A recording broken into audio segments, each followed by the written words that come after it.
So welcome everyone to the post-production session. I'm Sonia Matharu, a production specialist at ITV News Central, which means I provide technical and craft operation to the news service. That includes anything from directing early and late bulletins, weekend news bulletins, floor management, timing. We do a whole range of things. Now, before we get started, I wanted to tell you a little bit about this week's event. It's organised by the Royal Television Society, Midlands. It's our most ambitious careers fair yet. This 4-day event has been brought together from people around across the world, broadcasting for 6 hours of live stream sessions, masterclasses and workshops each day. I have to say a big thank you to our sponsor, the National Film and Television School, a leading global institution who have developed some of Britain and the world's top creative talent. So go to the RTS website. The website address is rts.org.uk to find out more about the Careers Fair and to sign up for sessions or catch up on those that you may have missed. The hashtag for the event is hashtag RTS Careers Fair. So please join in the conversation and talk about us. So now let's get started with our brilliant session, post-production. So what is post-production? Now, I'm hoping you have an inkling of what it is, otherwise you probably wouldn't have signed up to this panel. We've got an amazing panelist signed up for this that will bring you some of the most popular programmes on TV. And we're going to find out if this really is the magic, where the magic of TV happens. So let's introduce our panel. If you wouldn't mind giving us a wave when I say your name. So we've got Max Goldini, colourist from Farm Group. We've got Steve Killick, post-production manager from Doctors, Emma Lysett, a film editor, and Ashley Allen, post-production supervisor at BBC Three. So I will start with you, Max, and ask you what attracted you to this industry, and just tell us a little bit about how you started off. So I started off wanting to make films, basically, wanted to make documentaries, and realised early on that what you see at the end is not what you're creating when you first start making films, and that was kind of what made me interested in what actually goes into polishing something and making it fit for purpose. And then that's kind of where the interest started, and it kind of just drew through from there. And you kind of, as you learn more, you realise you know less almost. So the more you learn, the more you realise, oh, wait, I've got this world's bigger than I think. And you find yourself kind of becoming, I guess, more and more specialist as you learn more, because you realise how broad things are. So that's kind of generally how I ended up where I am. And pictures was always my focus. I'm not audio driven, so I'm not, I appreciate audio, it's not a skill set that I generally I'm good at. So it was always going to be something within pictures that was going to be what I did. And yeah, this is where I'm at. This is how I got into this position, really. Fantastic. Okay, Ashley, same question to you as well. What attracted you to the industry? And just tell us a little bit how you started off. Yeah, similar to Max in terms of I've always had sort of a real keen interest, even as a youngster, I had a keen interest in sort of filmmaking, or used to mess around with my friends with a sort of camcorder and make sort of bits and bobs. And then, yeah, so I went on to college. I did a BTEC in audio-visual design, and then that led me on to doing a media and communications degree. And the good thing about that was that it sort of gave you the opportunity to try your hand at lots of different, roles within the industry. I then did some work experience whilst I was in my last final year. And then when I graduated, I then went to work with that company that I did some work experience for. They sort of took me on. And yeah, sort of started off right from the sort of ground level, sort of technical assistant, sort of ingesting and logging and capturing and that kind of thing. Back in the day when we were using tapes still. So yeah, so that was sort of right sort of from the ground up. Sort of learnt my craft there. Then I went on to become a freelance editor. Worked for Channel 4 directly for quite a while. was working on sort of broadcast TV stuff, cinema campaigns, anything I could get my hands on really. So, and some commercial stuff as well. So I've done quite a lot of, worked with a lot of creative agencies and ad agencies over the years. So yeah, sort of keeping things broad. And then set up my own production company for that was for about 8 years. We ran that, and then recently, so I've been at BBC Three now for 18 months. Sort of fancied a different challenge, and this opportunity came up. So it seemed like the right time. That's me, really. Great. And Emma, tell us a little bit about what attracted you to post-production. I grew up watching my father cut in a 16mm cutting room. In fact, I've got his old Steenbeck joiner and all of that. So the first thing I ever cut was on a 6-plate Steenbeck, which none of you will remember. I don't mean that rudely, but I am truly the dinosaur in the room.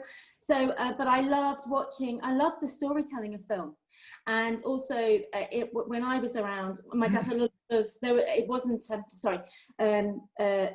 I grew up watching my dad train up lots of female assistants, but then video came in, and in the 90s, it became video, very tape-based. And it became, it's quite understandably in a way, quite a male environment. So I entered at 19 as a freelancer to a very male environment, which was kind of good, but kind of quite scary in a way. So I went freelance on my 21st birthday. So I've worked on The Big Breakfast for cutting, these incidentals. I've done cut news at 19 for Channel 4. So yeah, I suppose it's storytelling. For me, it's storytelling, and it's the whole commute. It's the visuals, it's the sound, it's the layering up to make a film, which I find amazing. And so that's what I love it, and that's why I got into it. Every time you cut something, that you get something new. You know, 2 cuts the same, and no director, even if it's the same subject matter, will bring you the same thing. There's something always new, and I'm now nearly 30 years in the industry. And I'm still sometimes frustrated, but I'm still surprised by the fact that I can cut the same thing, or I can go to a different colorist and they can lift it to the point where you can almost, sometimes it touches your heart, and you're not even the director, you're just the editor. And the dubbing, the whole cacophony of talent that just raises the game. And yeah, so that's what I love about it. That's why I do editing. It's the whole storytelling thing. Absolutely, very good. And Steve, same question to you. How did you get into the industry? And what attracted you? Well, I'd like to say I was making cameras out of cornflakes boxes when I was 5, but to be honest, I wasn't. I didn't really know what I wanted to do. And I came across a course at Ravensbourne College of Art and Design, which is still going, I believe, which was a mixture of sort of the technical side of things, but also the production side of things as well. And I didn't know anything about working in telly or film or anything, and I just absolutely loved it. I mean, there's so many different roles that you can do in television, both on the technical side and on the production side, so I mean, I'd advise anybody who's thinking of going into television is not to try and narrow yourself down too much to start with, because there are loads and loads of different areas you can work in. I mean, I was fortunate enough, after I finished at Ravensbourne, I got a job as a sort of trainee tech op at Central Television in Birmingham, and it was predominantly based in post-production, but I also worked on studios and outside broadcast and cameras, telecine, and a bit of news as well. And then I focused on post-production and trade out. I also worked in the film department, so I do know what Steenbeck is, and I messed about with film and that, and was an assistant for a little bit on film as well. So I did get an insight into both those worlds you're talking about, which was the VTR tape-based side of things and the film side of things. And eventually I sort of managed to become an editor, and I worked on studio shows. Spitting Image has just come around again. I used to edit Spitting Image when that was back at Central back in the day. And, I worked on documentaries and various bits and bobs. After that, I left Central, worked in facilities companies for a while as an editor again. And then ended up at the BBC and worked on BBC shows like Top Gears and Coast and more documentaries and various things, up until I concentrating on drama at the Drama Village in Birmingham, where we make doctors primarily, but also we do Father Brown and Shakespeare and Hathaway and various other stuff. And that's where I'm at the moment. And I've sort of moved from editing into sort of like a supervisory role now, sort of looking after the department and sort of encourage other editors coming through. Yeah, it sounds like you've all had quite varied ways and roles that's got you to where you are now. So a question for Ashley. So Ashley, you work for BBC Three in Birmingham. Is it a common misconception that all TV jobs are based in Birmingham? Because I'm sure a lot of people watching this now have always had the preconception of a lot of the jobs being either in London or Manchester Media City, and there's nothing much available in the Midlands. What are your thoughts on that? Yeah, I mean, I think still the sort of the bigger post houses tend to be in London, but I've never actually lived in London. I've worked in bits of my career, I've worked in London, and I've always found that living in the Midlands is great because, as you rightly say, there's a big scene up north. There is a scene in the Midlands as well. I think there's a way to go, but there's definitely moves being made, and there are various production companies within the Midlands that work with the BBC and Channel 4 that do get big commissions, and they're big teams, and obviously we've got BBC in the Midlands now. In the mailbox now, so in the city centre, and as Steve said, the Drama Village, which is doing really good work over there. There's also, outside of the broadcast area, there's also lots of little sort of indies and commercial companies popping up as well, and that's one of the things I would say, sort of, don't be afraid to sort of get in touch with all of those sort of people, and any kind of experience you can get when you're first starting out will be great. But yeah, as I say, sort of living in the Midlands, I feel like that's opened me up to. I've done a lot of work in Leeds. I've done a lot of work in Manchester. I've done work in Edinburgh, Glasgow. I've also done a lot of work in the Midlands, obviously, and down south as well. So in Bristol and London. But yeah, I mean, I think being sort of, if you are based in London, I've got a lot of colleagues and friends that are based in London, particularly sort of from the post-production side of things, and I feel like they do get sort of they kind of get stuck in a bit of a London bubble. If you're based in London, you don't really. I think you go where the work is, don't you? I mean, if you end up working in London, you tend to get work in London because you're in London, and totally, self-perpetuating in that sense. Yeah, and I think that's one of the benefits for me, certainly, and this is obviously just a personal thing, but of living in the Midlands is meant that I can get to other places as well as working in the Midlands real quickly, and I feel like that's opened up a lot more opportunities up north as well. So yeah, totally, I do think it's a common misconception. Would anyone else like to add to that? Anything else? No, what Ashley said, all good. yeah, absolutely. I mean, we use staff we use freelance. It's predominantly freelance, the television industry. That's another thing to mention. There are very few staff positions as you find in other industries as such, and so the implication of that is they can be quite short contracts. I mean, we employ people on daily basis for some of the roles.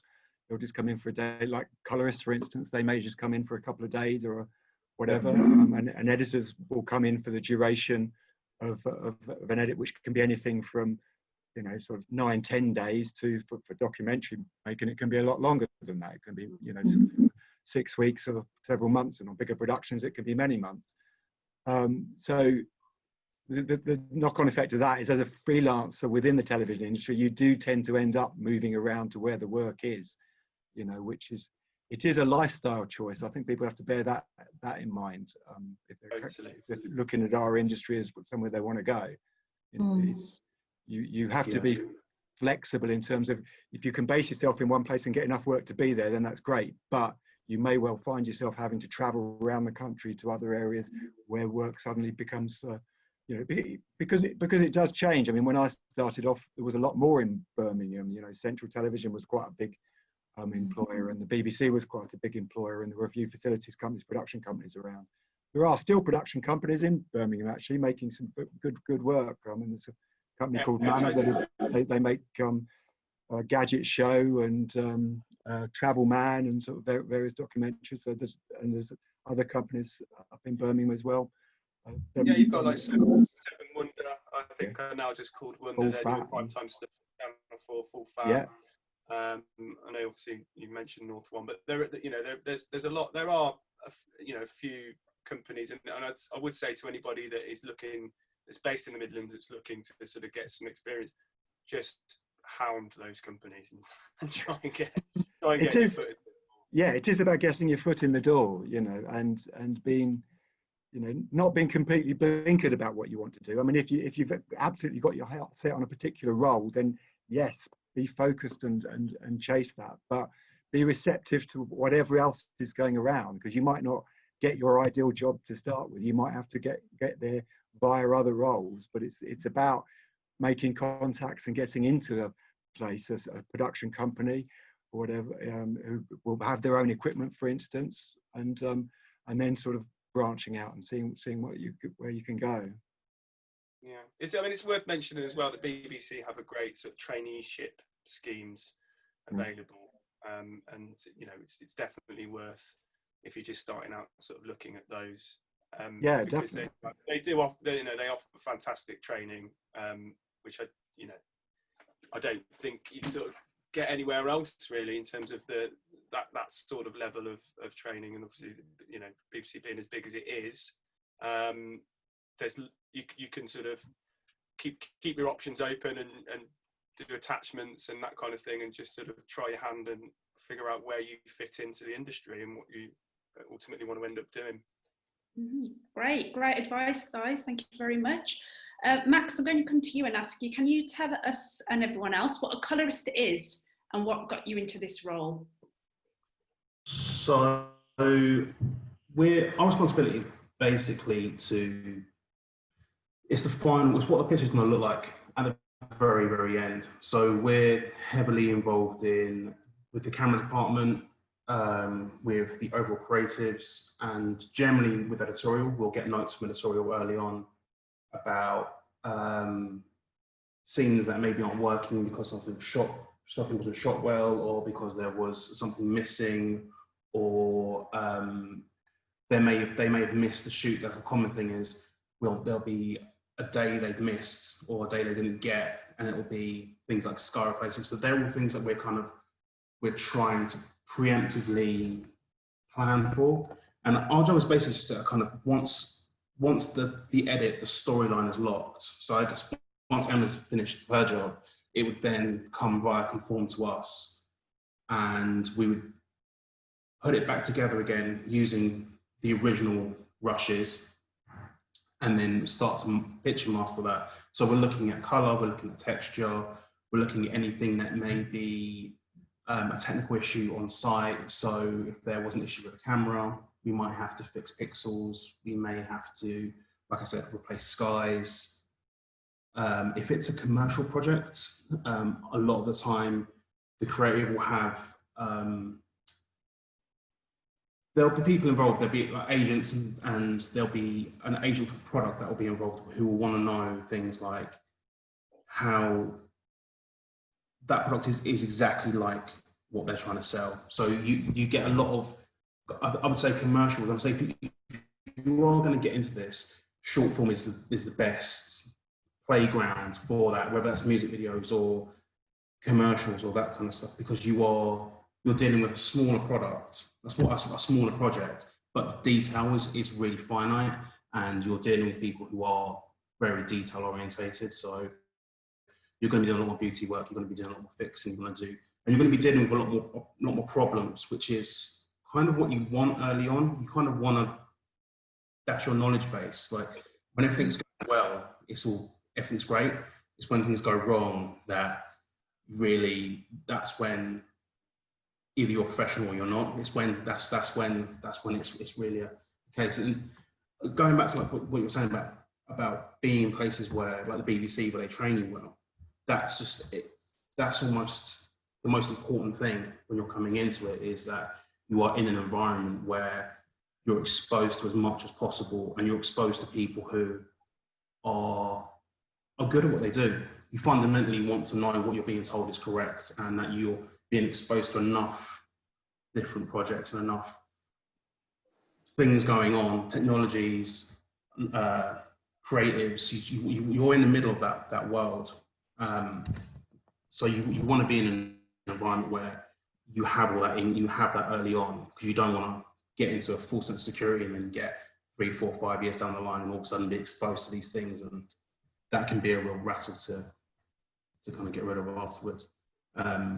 So for me that was basically my way in. Like I was at Ravensbourne and I came into post in Soho as a runner, and I was lucky enough to be around really good people who just would teach me things and were giving me little projects. And like I said, music videos and promos are the best way in, and then you work up to large format programs where you're doing 10 episodes, 20 episodes, or you're doing dramas, or you're doing, those big format programs you're doing, they are things where, you know, the volume can be overwhelming. So start small, get that right.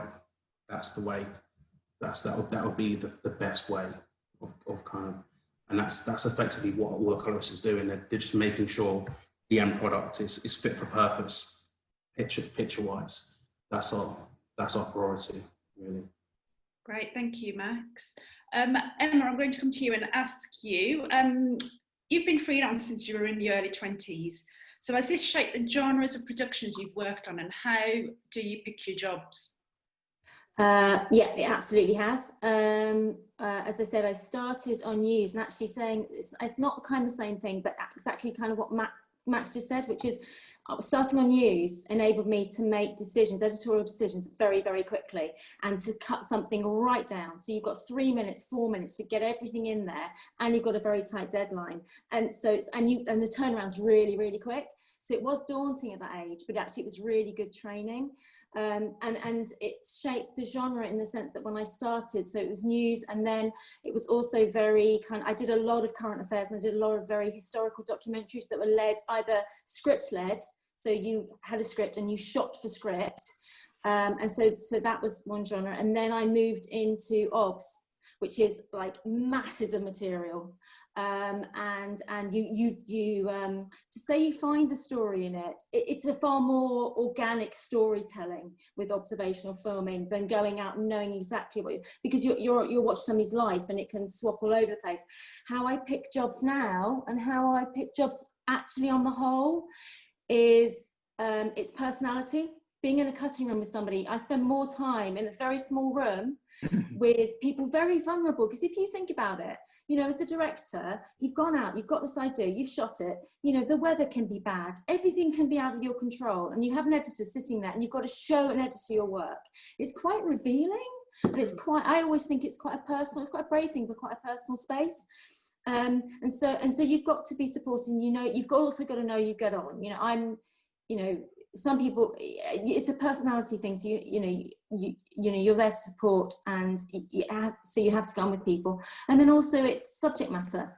You know, it's, do I think this story is interesting? Do I want to tell this story? Am I lucky enough that these people at this point in their life have allowed a camera in, and I've been trusted to help this director tell that story? That's how I tell them. It's stories that, because they are, my God, we've all sat and watched and been humbled by people sharing their life experiences, so that others will learn from it. And it's a very lucky space to be in, I think. You know, documentaries, I think I've been very lucky. So yeah, that's how I would say I do it. It's subject matter, it's personality, and then it's also the trajectory of how TV's changed in those years.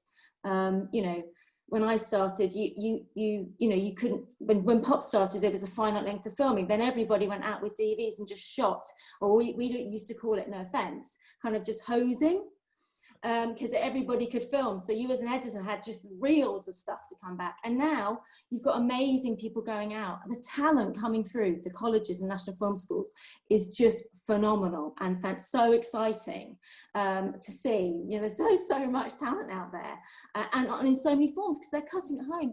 Everybody's cutting in a way that I could never do. You know, they're cutting in their bedrooms on their computers. That is so exciting, because that's the way it's going. So yes, I'm waffling at you, but that's what I would say. It's how everything changes. Sorry. No, fantastic. Let's move on.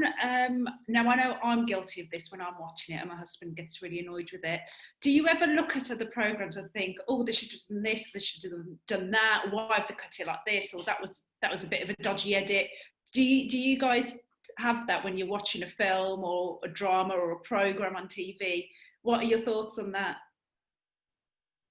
Yeah, I mean, I think it probably goes for all everybody on this panel, but I'm terrible to sit and watch something with, because you will pick it apart. Yeah, I mean, you're always going to have an opinion on, and as Emma said, every editor, director, and that relationship is super important. But everybody has their own style and how they would approach things. And I don't think there is a right or wrong way in the creative industry. I think it's personal preference. But yeah, there's often, I mean, yeah, I'm terrible to watch sit down. My partner often is like, I'm going to watch this on my own, actually, because I don't want your opinion on that and how that could have been done, and the continuity and that sort of thing. But yeah, so pass it over to someone else. But yeah. Yeah, Steve? I think for me, the joy of it, I mean, it is about the storytelling, as Emma was saying. If everything comes together, there are so many elements that have to come together for the program, whatever it is, whether it's a drama, studio show, documentary, but there are so many different elements that have to come together for it to work. And there is no magic recipe for it. That's the thing I find fascinating. I mean, in terms of drama, quite often I'll read a script and I'll think, yeah, okay, this is more of we do quite high volume drama with doctors. We do about 180 odd shows a year with that. So, and a lot of what we do is in some respects, it's training for drama. We bring forward lots of people where it's their first time being a camera on things, or, it's their new directors. We have directors straight out who have come across from theatre, for instance, who bring a completely different perspective to working multi-camera. But there are lots of things that lots of different things that have to come together. So sometimes I've read a script and I think, well, it's okay, it'll work, but it's nothing brilliant. And then you get a couple of brilliant actors get cast, and they make it believable. You watch the rushes come back and you think, wow, I wasn't expecting that. You read the script and it just looked really flat, and they've really brought it to life and it carries you through. The reverse can be true, obviously. So, and everybody brings a little bit to it, and if everybody gets it right, you stand a chance of having a good program. So that always fascinates me, is why things work really well. It's very easy to watch something and find fault with it, but when things work really well, you think, my God, how did that happen? What is it about that is so good? And that's a more important question, I think, to ask when you're watching stuff.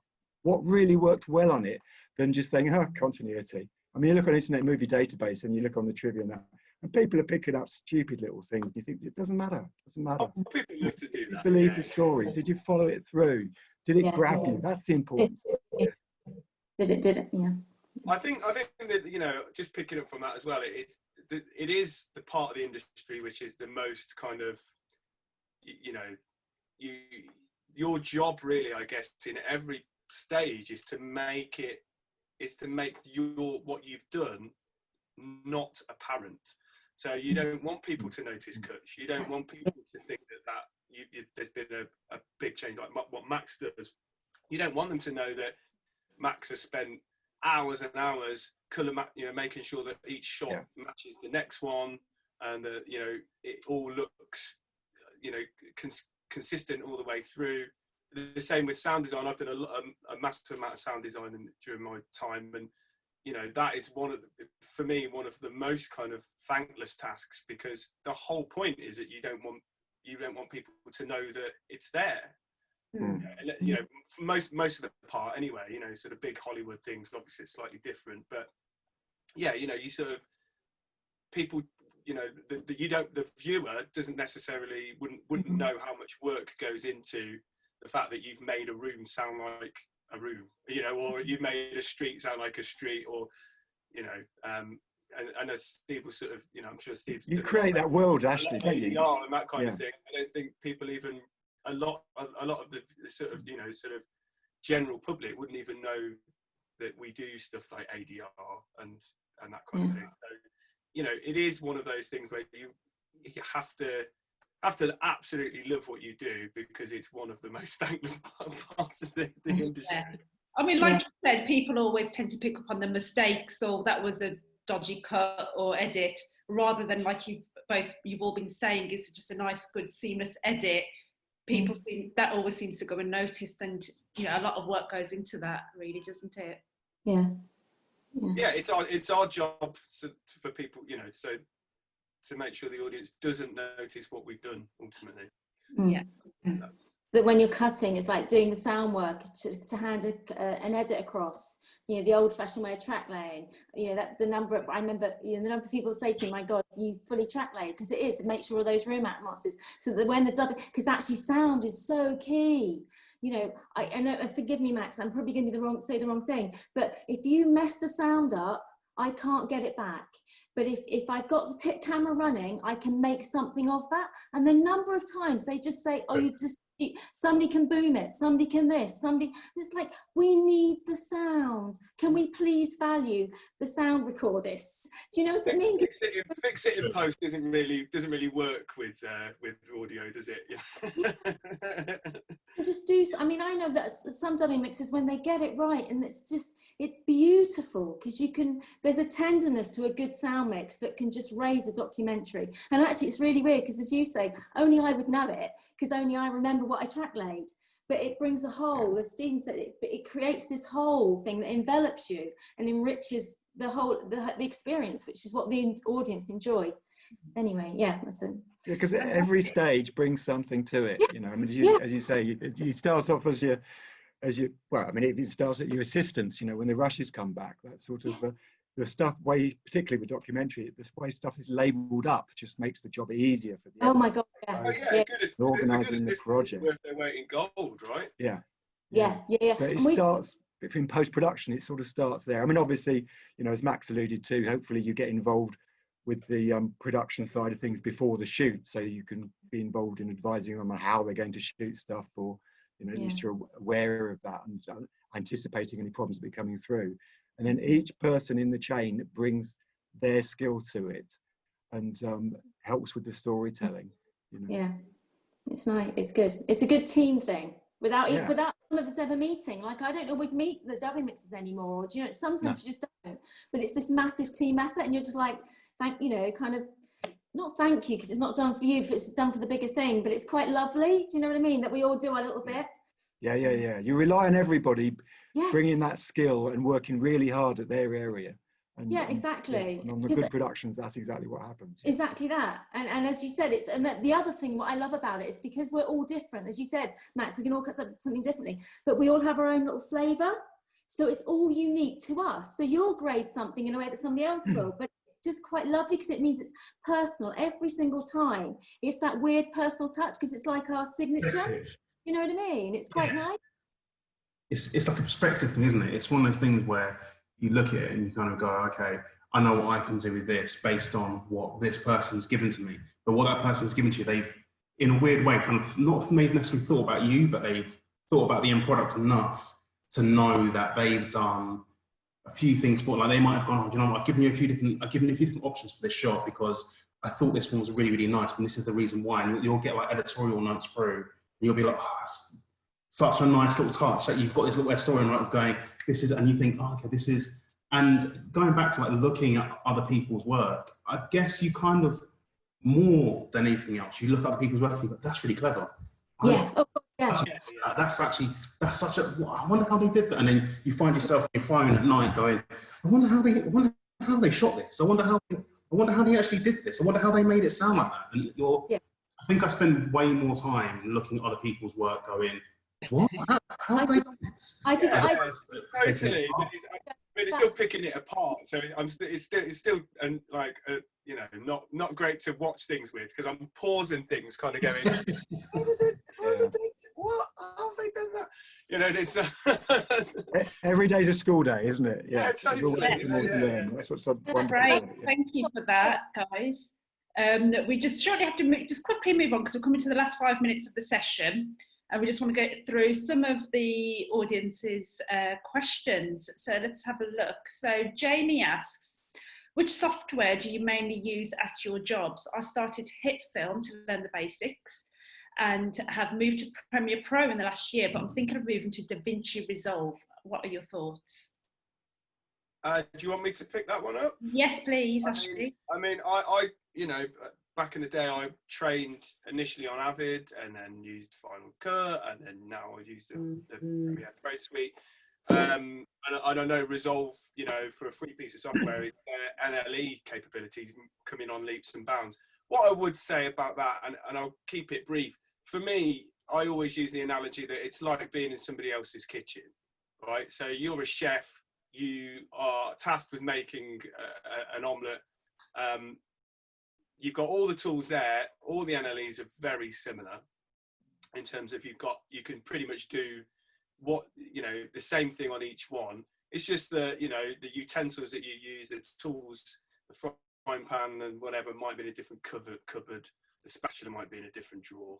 However, it's not about the technical side of things, really.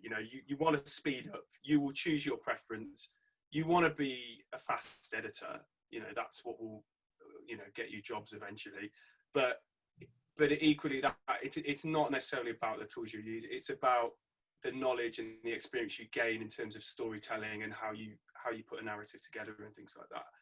I'd say, I feel like people focus too much on what piece of software you're using. Yeah.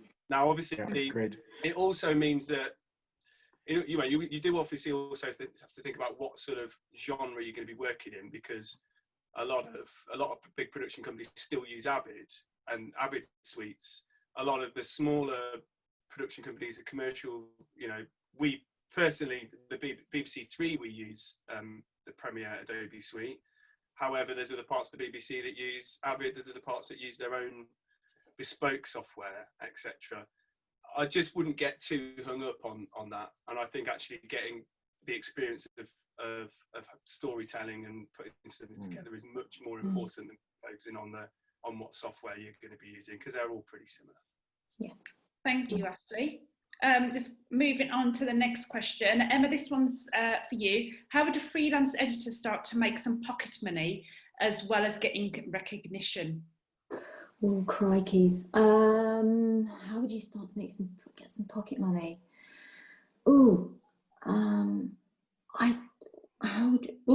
Crikeys. I'm going to sound really lost on this one. Sorry, I'm going to sound really useless.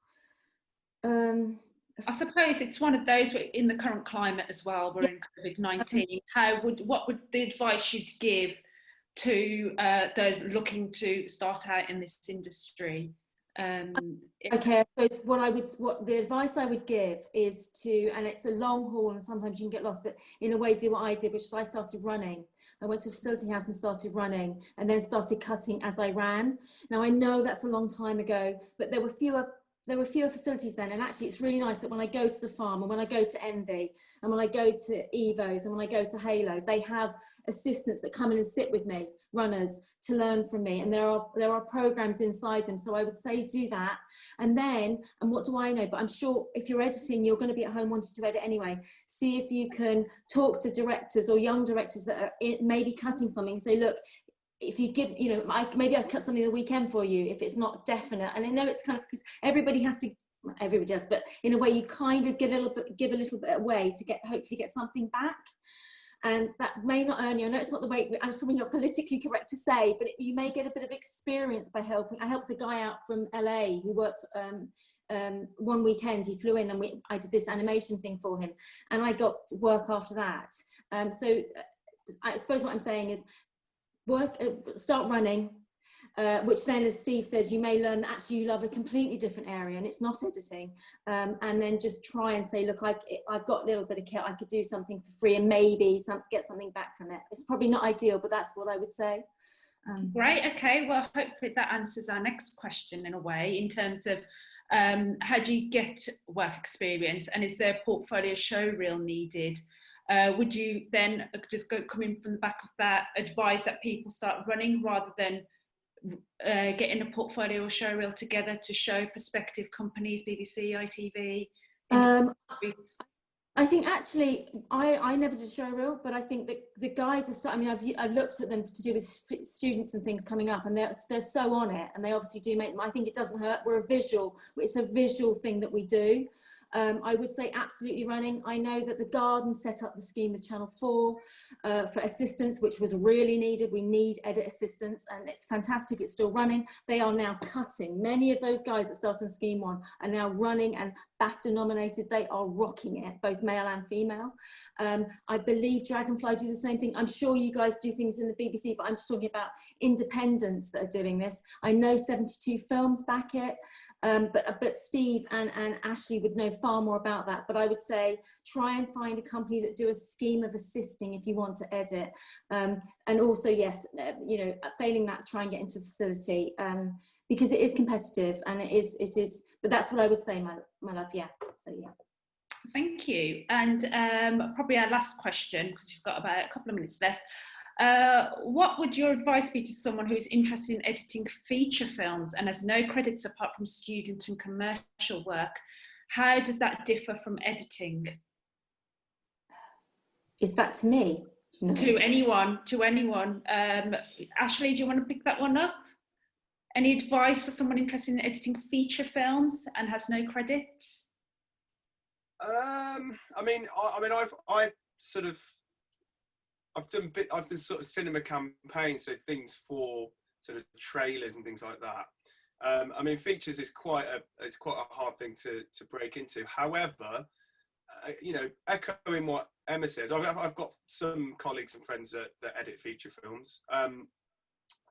You know, it is about getting involved from an early stage, and you know, there's lots of people at the minute sort of self-funding films, feature films and things like that. It's about getting the experience, you know, getting that experience. And you know, and again, there is lots of sort of the BFI schemes and things like that out there that you can sort of jump on for that kind of thing. But it's about just getting yourself out there. You know, linking up with directors, up and coming directors, because you never know who's the guy's making this little film in his you know, making this little film with his mates. He could well end up being a big director in the future. And as you know, as Emma said, it is all about the relationships between a director, editor, and an edit producer. And what you tend to find is that if a director or an edit producer kind of find an editor that they click with and they really like, they will use them again and again and again. You know, and you know, that's sometimes seems a bit unfair but it is kind of the way that it is. And ultimately, you know, feature films are there to make money. It's big business, and they, you know, you have to be efficient. And yeah, you know, I guess it's just sort of getting yourself in that world initially. You know, contact studios, do some running, as Emma said, but also get involved with people at the ground level that are sort of doing it off their own backs, because that will certainly, you know, getting some experience of cutting a feature film from somebody who's doing it, self-funding it, is, you know, I know a lot of people that have ended up then sort of making that transition into you know, big budget films from that way. And also maybe because it's a smaller budget, you won't have the pressure of a big studio behind you, so you've got more time. Because the one thing about an edit suite, and I'm sure you're all the same, is it's a really pressurized environment, because the time is ticking. As an editor, not only are you meant to make the film, you know, help make the film, but you've got to meet that deadline. You have to meet your deadline. So there's a lot of pressure in a cutting room. So that's to be aware of. I don't know, and I know some of the very best, and they're friends, and I don't mean that boastfully. I'm lucky enough to know some very fine editors in the industry, and none of the very best don't have very sleepless nights about the pressure of being in an edit suite. It's lovely, but just also to anybody else out there, and I'm sure everybody else the same thing, but take care of yourself, because it is a creative thing, but it also puts a lot of mental, because you care so much about it. So just make sure that you manage those stresses and everything. I know that sounds a bit worthy, but that's the best bit of advice I would have given myself at the age of 19 or 21 going freelance, is you know, it's a business, I get it's a business, but just there are other people to manage that pressure. So it's a pressurized environment, but just take care of yourself. So that's what I would say. Sorry, that probably sounds waffly. Thank you. No, thank you, Emma. Good advice. So, unfortunately, that brings us to the end of our session. We've run out of time. So I hope you've all found it interesting and useful. I know I have. Thank you to all our panel members on the session, and thank you all for watching, and see you soon. Bye.